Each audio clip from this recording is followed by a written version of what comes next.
New York প্রবাসী Priscilla মাঝে মধ্যেই দেশের রাজনীতির সমসাময়িক বিষয় নিয়ে কথা বলেন। তার এসব মন্তব্য যেমন প্রশংসা কুড়ায়, তেমনই হয় আলোচনা সমালোচনাও। ২৪-এর গণ অভ্যুত্থানের সময়ও সামাজিক যোগাযোগ মাধ্যমে বেশ সরব ছিলেন তিনি। এবার মাহফুজ আলম আর শিবির কাণ্ড নিয়ে মুখ খুলেছেন এই ইনফ্লুয়েন্সার। বৃহস্পতিবার সামাজিক যোগাযোগ মাধ্যম ফেসবুকে প্রিসিলা লিখেছেন, শিবির বোতল মারবে না, এটা তাদের ইতিহাস, ঐতিহ্য ও সংবিধানে নেই। জনাব মাহফুজ স্যারকে বোতল নিক্ষেপের পর তিনি দাবি করলেন ওরা শিবির, কিন্তু তিনি কোনো তদন্ত করলেন না, কাউকে ধরলেন না, এমনকি কাউকে চিহ্নিতও করলেন না। সরাসরি বলে দিলেন ওরা শিবির।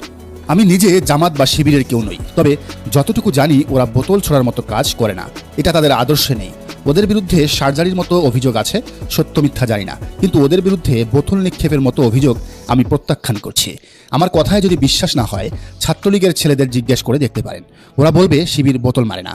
ওরা অত্যন্ত প্রশিক্ষিত এবং পরিকল্পিত কাজ করে। ওদের প্রতিটা কর্মী এক একজন মাস্টার মাইন্ড।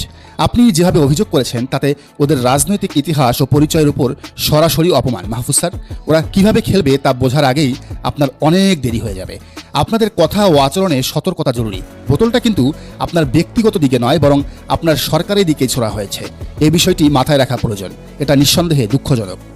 আপনারা যদি মনে করেন নিরাপত্তা নেই, তবে শিক্ষা নিন এবং সে অনুযায়ী ব্যবস্থা নিন। চাইলেই তো নিজের ফেসবুক পেজে বক্তব্য দিতে পারেন কিংবা সংবাদ সম্মেলন করতে পারেন। যেখানে নিরাপত্তার ঘাটতি আছে সেখানে না যাওয়াই শ্রেয়। আপনি চাইলে বুয়েট প্রুফ মঞ্চে দাঁড়িয়ে বক্তব্য দিতে পারেন। আর একটা কথা মনে রাখতে হবে, আপনারা দেশের প্রতিনিধি।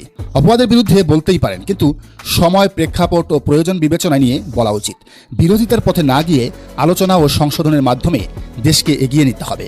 ডক্টর ইউনূস জামাত শিবিরের বিপক্ষে কখনো সরাসরি কিছু বলেছেন বলে জানা নেই।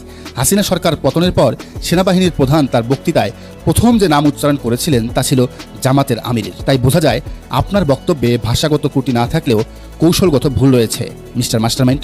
মেসি, নেইমার কিংবা রোনালদো সবসময় বল পেলেই গোল দেয় না। অনেক সময় তারা বল ছেড়ে দেয় অন্যের জন্য। সব বলে শট নিতে নেই। প্রিসিলার এমন মন্তব্যের ভূয়সী প্রশংসা করেছেন নেটিজেনরা, হয়েছে সমালোচনাও। গোলাম ফারুক নামে একজন লিখেছেন, কোনো সংগঠিত বিষয়ে তদন্ত করার পূর্বে কারো গায়ে তকমা দেওয়া হলো ফ্যাসিস্ট আওয়ামী লীগের চরিত্র। মাহফুজ সাহেব আওয়ামী চরিত্র ধারণ করবেন না। কামাল পাশা নামের একজনের মন্তব্য, প্রিসিলা বয়সে ছোট মানুষ, কিন্তু তার গভীর জ্ঞানের বক্তব্য আমাদের অনেককে মুগ্ধ করেছে। সুদূর আমেরিকা থেকেও যে দেশটাকে এত ভালোবাসা যায় তা প্রিসিলার মধ্যেই বেশি দেখতে পাচ্ছি। আরও অনেকে আছেন, নাম বললাম না। জন্মভূমিকে ভালোবাসা যে নৈতিক, মানবিক ও জীবনের মতো দায়িত্ব হওয়া উচিত, সেই বিষয়টি বাংলাদেশের মানুষ যতদিন না বুঝবেন ততদিন দেশের মঙ্গল হবে না। তাই আসুন দেশকে সবচেয়ে ভালোবাসি, এমনকি সন্তানের চেয়েও। নুনিয়া নামের একজন লিখেছেন, সত্যি বলছো আপু, আমি একজন মেয়ে হিসেবে তোমার কথাটার যুক্তি আছে বলে মনে করি। আমি কোনো রাজনীতি করি না, সাধারণ একজন ছাত্রী। আমি ইসলামী ছাত্র শিবিরকে পছন্দ করি। তবে শেষমেশ প্রিসিলাকে জামাত শিবির ট্যাগ দিয়েছেন শাহিনুর। তিনি লিখেছেন, তুমি যতই নিজেকে বলো জামাত শিবিরের কেউ না, তুমি সম্পূর্ণ জামাত শিবিরের এজেন্ট।